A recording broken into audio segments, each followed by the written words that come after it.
하나님 말씀은 고린도전서 10장 23절부터 11장 1절까지 말씀입니다. 모든 것이 가하나 모든 것이 유익한 것은 아니요 모든 것이 가하나 모든 것이 덕을 세우는 것은 아니니 누구든지 자기의 유익을 구하지 말고 남의 유익을 구하라. 무릇 시장에서 파는 것은 양심을 위하여 묻지 말고 먹으라. 이는 땅과 거기 충만한 것이 주의 것임이라. 불신자 중 누가 너희를 청할 때 너희가 가고자 하거든 너희 앞에 차려놓은 것은 무엇이든지 양심을 위하여 묻지 말고 먹으라. 누가 너희에게 이것이 재물이라 말하거든 알게 한 자와 그 양심을 위하여 먹지 말라. 내가 말한 양심은 너희의 것이 아니요 남의 것이니 어찌하여 내 자유가 남의 양심으로 말미암아 판단을 받으리요. 만일 내가 감사함으로 참여하면 어찌하여 내가 감사하는 것에 대하여 비방을 받으리요. 그런즉 너희가 먹든지 마시든지 무엇을 하든지 다 하나님의 영광을 위하여 하라.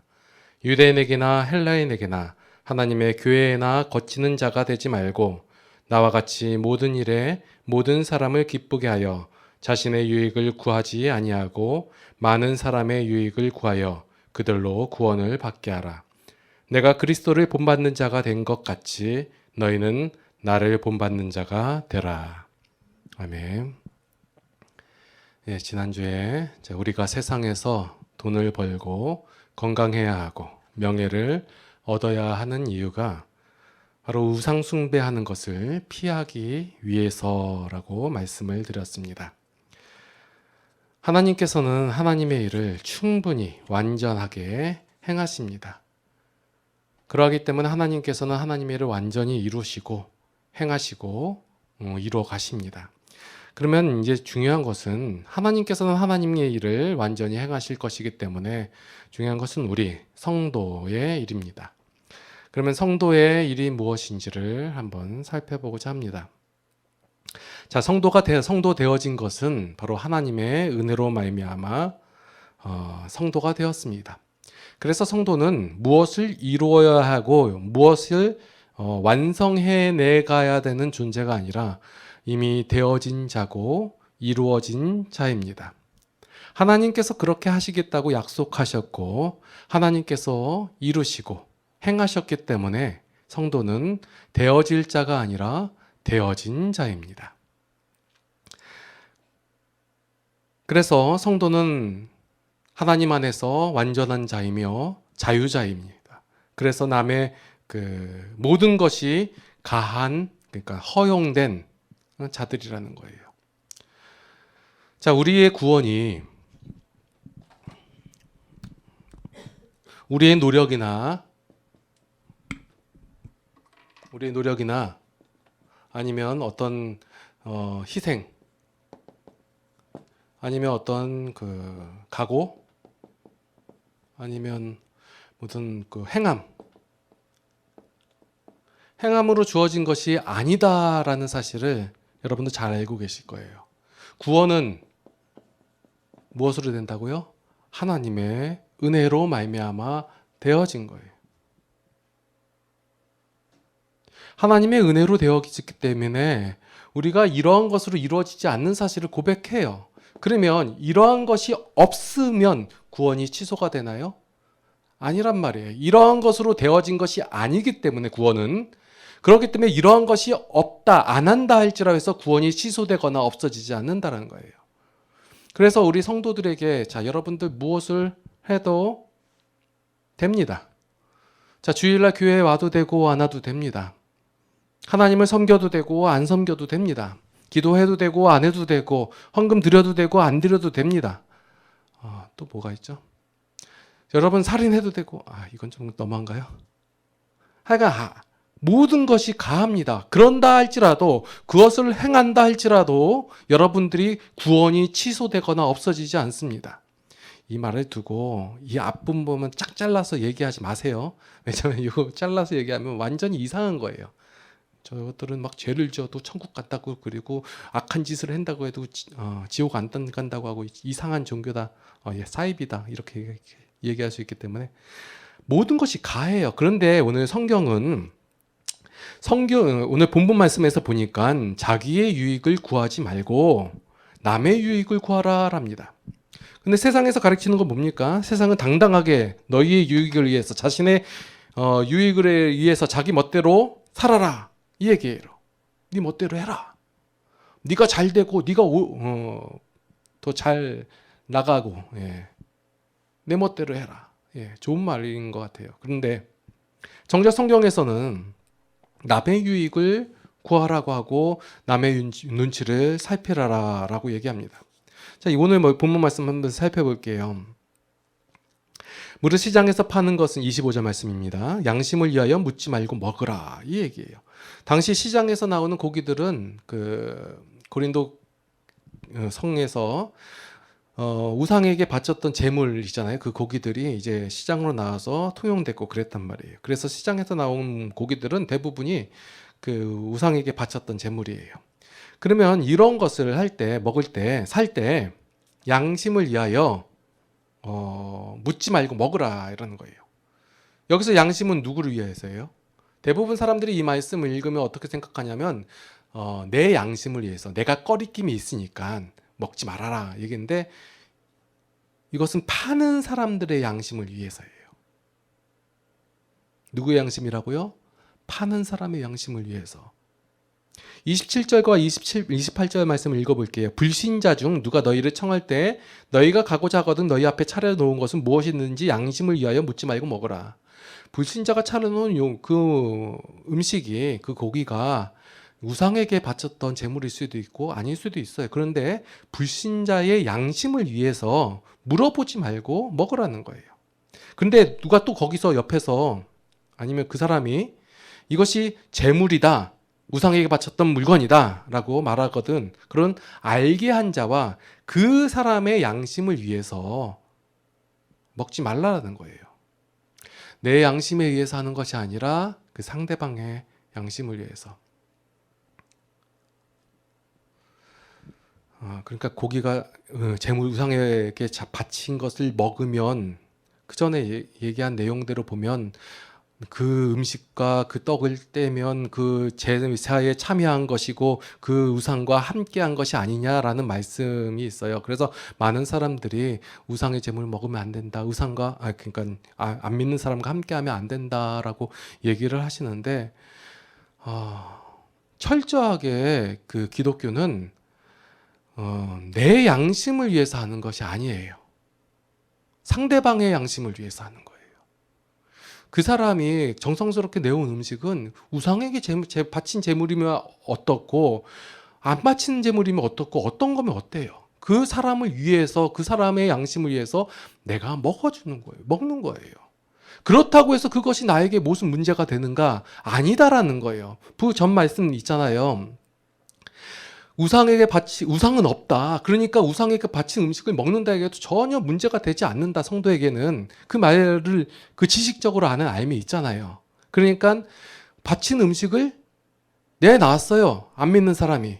그래서 또 시장에서 그것을 팔아요. 그럼 그 파는 사람들의 양심을 위해서 그 사람들을 위해서 기꺼이 그냥 먹으라는 거예요. 그것이 나에 의해서 전혀 문제가 되지 않는다라는 거예요. 여러분들이 예를 들어서 절에 가서 절하잖아요. 절에 가서 절. 그런다 할지라도 여러분들의 신앙에, 여러분들의 구원에 전혀 문제가 되지 않는다라는 거예요. 그런데 이 성도는 어떻게 행해야 되냐면 안 믿는 사람들을 위해서 그것을 내놓은 사람들을 위해서 좀 쉬운 예를 들면 자, 여러분 목사가 술 마시면 돼요, 안 돼요? 근데 상대방이 제가 만약에 제가 목사인지 몰라요. 그래가지고 예를 들어서 술을 권해요. 그럼 마셔도 될까요? 안 마셔도 될까요? 마시든 안 마시든 그게 뭔 상관이 있겠어요. 아니 목사님 성경에 술 취하지 말라고 되어 있는데 왜 술을 마시면 됩니까? 제가 마신다는 얘기가 아니라 자 이런 말씀 들고 나와요. 그러면 사람들이 뭐라고 얘기해요? 술 취하지 말라고 했으니까 취하지 않을 정도만 마시면 되죠. 이렇게 마시는 분들도 있고 또 그러면 담배는요? 성경에 담배 피라는 얘기가 없으니까, 담배 피지 말라는 얘기가 없으니까 펴도 되겠네요. 이렇게 펴도 돼도 안 펴도 된다, 마셔도 되고 안 마셔도 된다, 이런 게 아니라 상대방의 양심을 위해서 하라는 거예요. 만약에 상대방이 제가 교회 다니는 거 알고 목사라는 사실 알고 그런다면 당연히 그 사람을 위해서 마시지 말아야죠. 제가 군대에 있을 때 제 동기 중에 한 명이 그 동기의 소원, 그 동기가 말하기를 제가 담배 한 모금 피는 게 소원이래요. 제가 그 소원을 들어줬을까요? 안 들어줬어요. 제가 목사님 아들인 거 알고 그 신학교 댕기다는 전도사라는 거 아는데 굳이 내가 거기서 그걸 할 필요가 있나요? 네. 그러니까 상대방의 양심을 해서 하지 말라는 거예요. 이것은. 근데 이 양심이라는 것은 나의 양심이 아니에요. 상대방인 거예요. 자, 누가복음 11장에 보면 선한 사마리아인의 비유가 있죠. 어떤 한 율법사가 예수님께 물어보잖아요. 내가 무엇을 해갈까요? 했더니 예수님께서 성경에 뭐라고 돼 있냐 하면서 내 몸과 마음을 다 뜻과 정성을 다해 하나님을 사랑하라, 섬겨라 하니까 제가 그 일을 다 하고 있습니다. 그러니까 뭐라고 얘기해요? 그러니까 율법사인가 그 사람이 자신을 옳게 보이려고 그러면 앞부분 잘랐네요. 제가 내 이웃을 내 몸과 같이 사랑하라 이렇게 말씀하시잖아요. 예수님께서. 그러니까 그 율법사가 자기를 옳게 보이려고 그럼 제 이웃이 누굽니까? 라고 물어본단 말이에요. 그럴 때 비유를 든 게 바로 강도 만난 사람이 이야기예요. 거기서 결론적으로 예수님께서는 질문을 어떻게 얘기해요?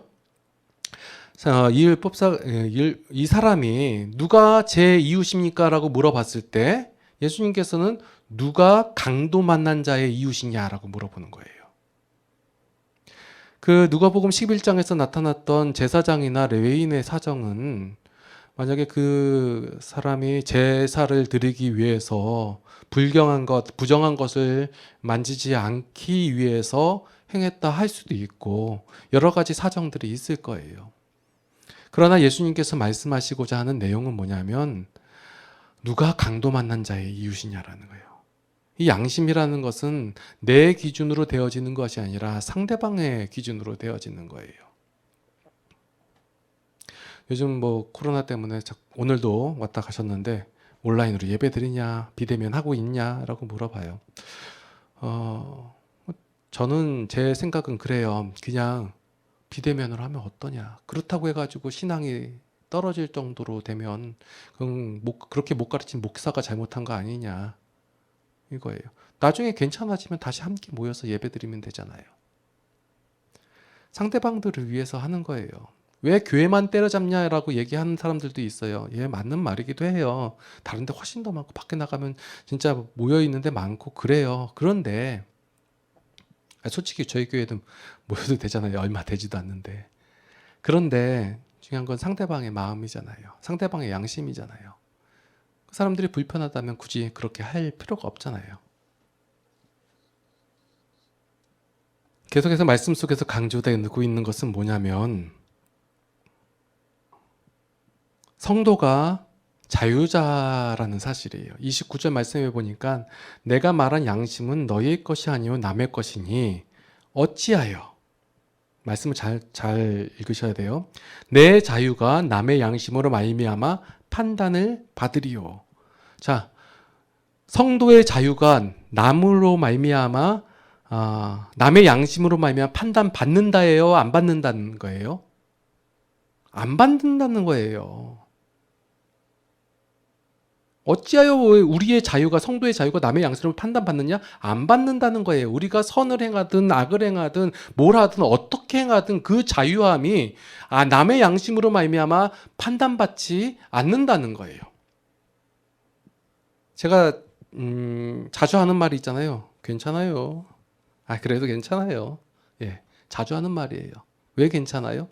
여러분들이 이것을 행해도 되고 저것을 행해도 되고 괜찮아요. 그렇다고 해서 여러분들이 받은 구원이 사라지거나 하나님께서 여러분들을 사랑하시는 것을 중단하거나 그러지 않으세요. 괜찮아요. 뭘 하면 어떻습니까? 여러분들이 성도잖아요. 성도는 하나님의 은혜로 말미암아 자유케 된 자들이잖아요. 그러면 무엇이든지 할 수 있는 권세가 있는 자들이에요. 그래서 여러분들은 어떻게 해도 괜찮아요. 그런데 그런 데가 붙겠죠. 그런 데는 좀 이따가 나중에, 물론 여러분들도 다 알고 있는 내용들이에요. 예. 여러분들 성도는요, 우상숭배를 해야 되냐 안 해야 되느냐 이런 이런 질문에 제가 죄를 짓지 않으려고요. 하나님께서 싫어하시니까요. 하나님께서 벌레를 주시니까요. 이런 대답을 하는 게 아니에요. 왜 여러분들이 우상숭배를 하지 말아야 돼요? 왜 하지 말아야 돼요? 연약한 성도가 시험당할까봐 하지 말라는 거예요. 여러분들에게는 충분히 그걸 행할 수 있는 권세가 있고 자유가 있어요. 그런데 왜 하지 마세요라고 권면하냐면 그걸로 인해서 여러분들이 어떤 손해를 보거나 아니면 구원이 취소되거나 하나님의 사랑이 덜간드거나 하나님의 은혜가 부족하거나 그런 의미가 아니라 연약한 성도가 시험 당할까봐 해서는 안 된다라는 거예요. 그래서 지난번에 제가 말씀드린 내용이 그거잖아요. 여러분들은 우상숭배를 피해야 합니다. 왜 세상에서 여러분들이 열심히 살아야 하고 왜 자기 관리를 해야 되고 돈을 벌어야 되고 건강해야 되고 명예를 왜 얻어야 되냐면 우상숭배하는 것을 피하기 위해서. 우상숭배를 피해야 하는 이유가 죄짓지 않기 위해서가 아니라 우리의 포커스와 관심이 우리보다 연약한 성도를 위해서예요. 우리보다 연약한 성도들이 그걸로 인하여 상처받으면 그러면 내가 기꺼이 그의 양심을 위하여 내가 안 할 수 있다. 멈출 수 있다. 행할 수 있다. 이렇게 되는 거예요.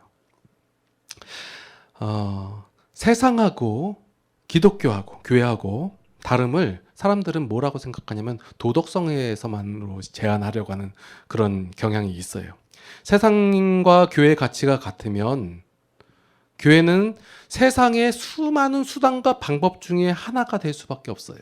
세상의 가치는 뭐예요? 잘 되자예요. 힘을 얻자 이거예요. 돈을 왜 벌어요? 돈 벌어가지고 내가 잘 먹고 잘 살고 그 다음에 힘을 과시하기 위해서. 교회도 이걸 얘기해요. 돈 벌어라. 왜 얘기해요? 힘 가져라. 그리고 하나님은 그 돈 버는 것의 수단과 방법 중에 하나다. 저희가 언제 그랬습니까? 라고 얘기했는데 모든 내용들 거의 그런 내용이 많잖아요. 제가 교보문고에 가서 책을 좀 봤어요. 그런데 기독교 관련 교회 관련 섹터에서 뭘 읽을까 하고 골라보는데 참 오랜 시간의 서성이었어요. 살펴보면서. 왜냐하면 그 내용도 제목 보고 대충 훑어보고 하는데 저는 그 책을 한 권 읽었을 때 하나도 건져가는 게 없으면 너무 시간이 아까워가지고 손해보는 것 같고 그래서 좀 신중하게 보려고 해요. 그런데 내용들을 보면 여기가 종교란인지 아니면 자기계발서가 있는 란인지 헷갈릴 때가 있어요. 솔직히 말해서 자기계발서에 나온 책들이 훨씬 더 잘 나왔어요. 사람의 마음을 감동시키기도 하고 힘을 주기도 하고 종교란에 있는 책들보다.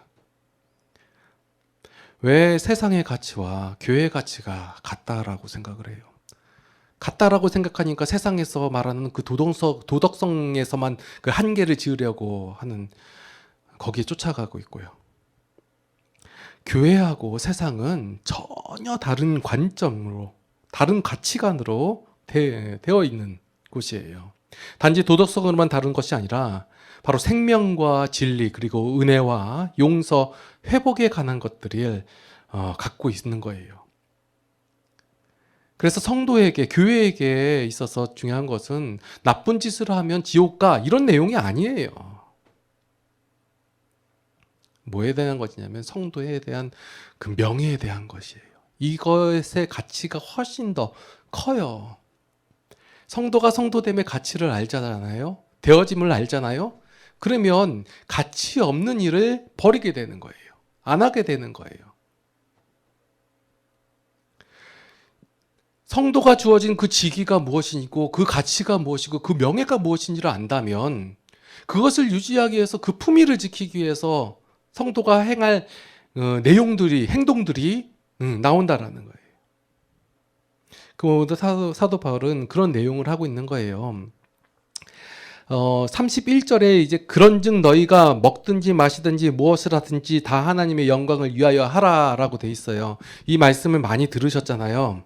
무엇을 먹든지 말든지 외운 말씀도 많이 외우고 제가 그 옛날에 수련할 때 많이 외웠던 그래야지 밥을 먹으니까 그런즉이라고 되어 있는 말씀이 있는데 요거 구절만 중요하다고 하고 사람들이 많이 읽으니까 그 전 내용하고 헷갈려 해요. 바로 29절과 30절 말씀에 이어지는 말씀이 31절 말씀인데 29절의 말씀 보니까 어찌하여 내 자유가 남의 양심으로 말미암아 판단을 받으리요. 판단 안 만든다는 얘기예요. 그리고 내가 감사함으로 참여 어찌하여 내가 감사하는 것에 대하여 비방을 받으려. 비방 안 받는다는 얘기예요. 그 내용이 나온 다음에 그런즉 이래 버리니까 비방 안 받고 판단도 안 받는데 그러면 그런즉 하고 나오면 이 말이 뒤에 너희가 먹든지 마시든지 이 말이 안 맞아요. 그래서 저기 보면 제가 지난주에 설교한 14절에 그런즉하고 또 19절에 그런즉이 있고 또 31절에 그런즉이 있어요. 19절에 그런즉과 14절에 그런즉과 19절하고 31절에 말하는 그런즉하고 헬라 단어가 달라요. 이 말씀은 31절의 그런즉은 그러나로 해석하는 게 훨씬 더 그 문맥의 순조로워요. 비방 판단 안 받는다. 비방 안 받는다. 그러나 너희가 먹든지 마시든지 무엇을 하든지 다 하나님의 영광을 위하여 하라. 이 말이에요. 너희는 자유자다. 너희는 권세가 있는 자들이다. 너희는 명예가 있는 자들이다. 너희는 무엇을 하든지 어떻게 행하든지 너희의 자유가 있다. 그러니까 너희가 판단을 안 받는다. 그리고 비방을 받지 않는다. 이 얘기예요. 그러나 자 이제 그러나 나오잖아요. 너희가 먹든지 마시든지 무엇을 하든지 하나님의 영광을 위하여 행해야 된다는 거예요. 자, 그러면 앞의 내용하고 이제 뒤의 내용이 순조롭게 이어져. 그렇죠. 성도에게는 어떤 권세가 있어요? 무엇을 하든지 받지 않을 권세가 있어요. 자유가 있어요. 판단받지 않아요. 그러나 우리가 먹든지 마시든지 무엇을 하든지 하나님의 영광을 위하여 행하라는 거예요. 자, 하나님의 영광을 위하여라고 하니까 기독교에서 가장 많이 쓰는 말이잖아요. 오늘도 이 하나님께 영광을 돌리라, 하나님께 영광을 위하여라는 단어를 굉장히 많이 들었는데 이 말은 그 면죄부와 같은 말이죠. 뭘 하더라도 어떤 사람이 뭘 해요. 근데 이거 하나님의 영광을 위하여. 그러면 그것은 다 옳은 일이에요. 내가 하나님의 영광을 위하여 하나님께 영광 돌리기 위하여 일해요. 그럼 다 이것은 옳다라고 치부해버려요. 이것은 면죄부인 말과 동시에 성도들에게 억압으로 다가오는 말 중에 하나예요. 하나님의 영광을 위하여. 여러분, 하나님께 여러분들이 영광을 돌린다고 해서 하나님께서 없던 영광이 다시 영광이 생기나요? 하나님은 이미 영광이 있으세요. 여러분들이 하나님께 영광을 돌리든 안 돌리든 이미 영광이 있으시단 말이에요. 그러면 여러분들이 영광을 돌리는 행위들을 해요. 그 행위로 말미암아 하나님이 영광을 받으시나요? 우리는 이 말 가지고 자기의 사리사욕을 채우는 경우가 많고 하나님을 오해시키는 경우가 많이 있어요. 하나님의 영광을 위하여. 여기서 쓰인 하나님의 영광을 위하여라고 하니까 사람들이 for라고 생각하고 하나님의 영광을 위하여 하라라고 그 해석돼 있으니까 뭔가 하나님을 위하여 내가 무엇인가 절제를 해야 되고 무엇인가 행해야 되고 뭔가 완벽해야 되고 온전해야 되지 않을까라고 생각을 한단 말이에요. 그런데 여기서 말씀은 하나님의 영광을 위하여라는 단어, 이 위하라는 단어가 안으로라는 단어로 많이 쓰이는 단어예요. 그럼 하나님의 영광 안으로라는 해석을 해도 괜찮다는 거예요. 그러나 너희가 먹든지 마시든지 무엇을 하든지 다 하나님의 영광 안으로 들어가기 위하여 하라. 이렇게 해석을 하면 더 좋다라는 거예요.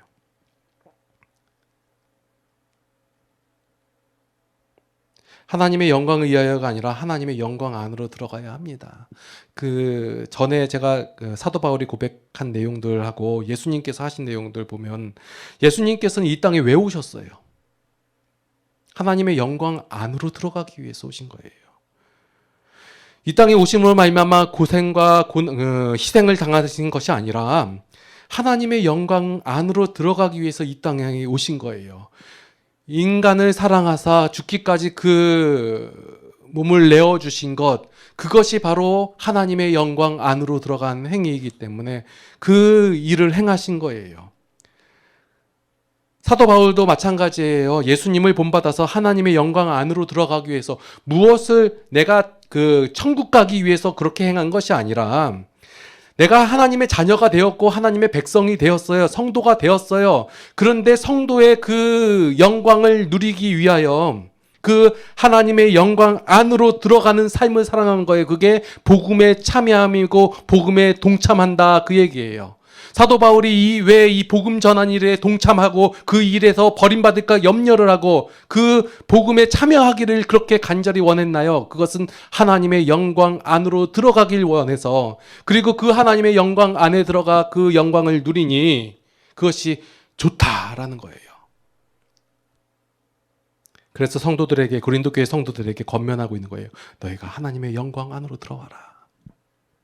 그래서 11장 1절 말씀에 내가 그리스도를 본받는 자 된 것 같이 너희는 나를 본받는 자가 되라. 뭘 본받으라는 거예요? 그냥 단지 이 말씀만 보고 사도 바울은 혼자 살았으니까 혼자 살아야 돼. 이것을 본받으라는 거예요? 사도 바울이 어떤 외형적인 모습을 본받으라는 거예요? 아니요. 사도 바울이 그리스도를 본받아. 예수님께서 이 땅에 오신 그 이유를 본받아. 예수님께서 왜 희생과 고난을 감수하면서 그 희생을 하신 이유가 뭐예요? 기쁨과 감사함으로 나아갔잖아요. 그 영광 안에, 하나님의 영광 안에 동참하기 위해서, 그 안으로 들어가기 위하여. 그와 같이 사도 바울도 그렇게 행하고 있다라는 거예요. 복음에 참여하고 있다라는 거예요. 그와 같이 여러분들도 그렇게 하나님의 나라에, 하나님의 영광 안으로 들어가길 원하는 마음에 권면하고 있는 거예요. 그러면 하나님께서 33절 나와 같이 모든 일에 모든 사람을 기쁘게 하여 자신의 유익을 구하지 아니하고 많은 사람의 유익을 구하여 그들로 구원을 받게 하라. 이건 뭐냐면 우리가 그렇게 하나님의 영광 안으로 들어가서 그 기쁨을 누리며 살아가면 하나님께서 그 누림을 통해서 다른 사람들을 구원하신다. 그 얘기예요. 수단과 방법으로서의 내용이 아니라 자꾸 이것을 하나의 요것만, 예를 들어 33절만 딱 띄워가지고 모든 사람을 기쁘게 해야 돼, 성도는. 그러니까 난 착하게 살아야 되고 다 손해봐야 되고 많은 사람들이 유익하게 해. 그리고 속은 썩어 문드러가고 가정은 힘들어지고. 그렇게 해야지. 그렇게 해서 많은 사람들 교회를 데리고 와가지고 구원받게 시켜야 돼. 이런 내용이 아니에요. 제가 반복적으로 말씀을 드리죠. 잘 먹고 잘 살기 위해서. 여러분들이 왜 잘 먹고 잘 살아야 돼요? 그것은 바로 우상 숭배를 피하기 위해서. 왜 피해야 돼요? 여러분들 우상과 대적하여 싸워서 이길 만한 힘이 없어요. 연약하다는 사실을 여러분들 아직까지 잘 모르고 계시는데 연약해요. 물론 알고 계시는 분도 많지만 우리가 연약하기 때문에 우상은 피해야 돼요. 그러게 해서 우리는 그것을 채워야 되는 거고. 참 이런 말씀을 빨리 모여가지고 저는 그 피드백 좀 받았으면 좋겠어요. 왜냐하면 제가 설교하는 이 내용들이 다른 사람들도 많이 증거할 줄 알았는데 저 별로 없어서 어제도 못 찾아서 서점에서. 그래서 좀 이해 맞는 말인지 변론 좀 했으면 좋겠어요. 그리고 오늘 본문 가운데서 남의 양심을 위해서 왜 살기를 여러분들이 원해야 하냐면 여러분들이 가진 것이 훨씬 더 크고 복되기 때문에 이렇게 설명을 하는 거예요. 여러분들이 그 하나님의 영광 안으로 들어가기 위해서 복음에 동참하고 싶어서 남의 양심을 위해서 살아가는 거예요. 남의 양심을 위해서 내가 기꺼이 할 수 있다라는 거예요. 없는 자가 되기 위해서 하는 것이 아니라 되어진 자가 충분히 그것을 드러내기 위해서 이렇게 살으라고 여러분들에게 권면하고 있는 거예요. 하늘나라에 가서 큰 상급을 받기 위해서 여러분들 남의 유익을 위해서 살으세요. 손해보면서 살으세요. 그 얘기를 하는 것이 아니라 여러분들에게 상급이 이미 있으시고 영광이 있으세요. 그러니까 하나님의 영광 안으로 들어가기 위해서 기꺼이 그 복음에 동참하기 위해서 여러분들 남의 유익을 위해서 남의 양심을 위해서 다른 사람의 양심을 위해서 살아가세요. 그러려면 여러분들이 되어진 자가를 알아야 되고 충분해야 되잖아요. 세상에는 네 종류의 사람이 있어요. 어떤 종류의 사람이냐면 이렇게 구분하는 것도 재밌는데, 자, 자기가 되어지지 않았는데 되어지지 않은 줄 알고 사는 사람, 되어지지 않았는데 된 줄 알고 사는 사람, 되었는데 되지 않은 자를 알고 사는 사람, 되었는데 되어진 줄 알고 사는 사람. 하나님의 나라의 백성, 성도가 되어 그 존귀한 자가 되고 명예가 있고 풍성한 자가, 온전한 자가 되었는데 되지 못한 것처럼 살고 있는 성도들이 많고요. 그 다음에 그리고 성도가 아니에요. 아닌데 아닌 줄 알고 사는 사람, 여전히 이런 사람들은 있고, 안 됐는데 된 줄 알고 사는 사람이 있어요. 예. 그리고 되었는데 된 줄 알고 하는 사람. 저는 여러분들이 이것을 알았으면 좋겠어요. 그러려면 자신이 하나님의 자녀가 되고 하나님의 것이 되었다는 것을 알아야죠. 그리고 이 세상의 가치와 방법, 이러한 것들보다 하나님의 것, 하나님의 가치, 하나님의 방법, 하나님의 원리가 훨씬 더 좋다라는 사실을 여러분들이 알아가셔야죠. 알아야지 행할 수 있는 거예요. 하나님의 것이 훨씬 더 익숙해져야지 하는 거예요. 죄는 계속 행할수록 죄가 익숙해요. 그렇기 때문에 죄된 것을 더한 것을 찾게 되고, 그러면 하나님의 것이 자연스럽게 싫어진단 말이에요. 그러면 하나님의 것이 싫어지니까 자연히 죄의 것이 더 풍성해지고, 그러면 죄의 결과가 풍성히 임하고요. 근데 여러분들에게 하나님의 것을 점점 제가 왜 알려드리고, 하나님이 이런 분이시고 하나님이 어떻게 행하셨고 하나님께서 여러분들에게 주신 그 영광이 무엇인지를 계속해서 말씀드리는 이유가, 여러분들이 하나님의 것을 풍성히 알아서 하나님의 것이 익숙해지잖아요. 그러면 여러분들이 남의 유익을 구하고 남의 양심을 위하여 살아갈 수 있는 그 힘이 풍성하게 있게 된다는 거예요. 그러한 삶을 살 수 있게 되는 거예요. 기도하시겠습니다. 하나님의 은혜로 말미암아 하나님의 백성 삼아주심에 감사를 드립니다. 우리가 우리 된 것을 모르고 성도가 얼마나 값진 존재이며 존귀한 자이며 명예로운 자인지를 우리가 아직 잘 모릅니다. 다른 것이 마치 명예인 양, 다른 것이 마치 완전한 것인 것 마냥 그렇게 살아갈 때가 많습니다. 하나님, 이런 저희들을 불쌍히 여겨 주시옵소서. 하나님의 은혜를 더하여 주시사 하나님께서 주시고 하나님께서 이루어 주신 것을 무엇인지 우리가 바로 깨달아 알게 하여 주시옵소서. 그로 말미암아 우리가 세상 가운데 살아가면서 나의 유익을 구하는 것이 아니라 남의 유익을 구하고, 나의 양심을 구하는 것이 아니라 남의 양심을 위하여 살아갈 수 있도록 인도하여 주시옵소서. 충분한 힘이 우리에게 있습니다. 그러한 방식, 그러한 가치, 그러한 원리가 훨씬 더 좋음을 깨달아라. 우리의 삶 속에 이것이 익숙해지게 하여 주시옵소서. 이제는 우리 주 예수 그리스도의 무한하신 은혜와 하나님 아버지의 극진하신 사랑하심과 성령님의 감화, 감동, 교통, 인도, 보호, 역사하심이 이제 그 하나님의 자녀됨을 깨달아 하라. 그 하나님의 것이 익숙해져서 그 하나님의 영광 안으로 들어가길 원하는 모든 성도들 머리 위에 이제로부터 영원토록 함께 하시옵기를 간절히 축원하옵나이다. 아멘.